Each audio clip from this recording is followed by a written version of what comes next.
திருச்செந்தூர்னு சொன்னாலே உருகாத மனமும் உருகும். ஏன்னா ஒருத்தன் எப்படியாவது வாழ்க்கையில முன்னேறணும்னு முருகன் முடிவு பண்ணிட்டாருன்னா நேரா கயிறு கட்டி இழுத்து கொண்டு போய் ஒரு இடத்துல நிக்க வைப்பார். அது எதுன்னா திருச்செந்தூர். திருச்செந்தூர் மண்ணை மிதிக்கிற வரைக்கும் வாழ்க்கை வேற.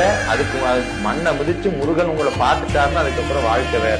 அது அத்தனையும் தாண்டி முருகன் உங்களை திருச்செந்தூர் வர வைக்கணும்னு முடிவு பண்ணிட்டாருன்னா நீங்க எழுதி வச்சுக்கலாம், உங்களுடைய தலையெழுத்தை முருகப்பெருமான் மாற்ற இருக்கிறார். ஏன்னா முருக பக்தர்களுக்கு ராஜதானின்னு சொன்னா அது திருச்செந்தூர் தான்.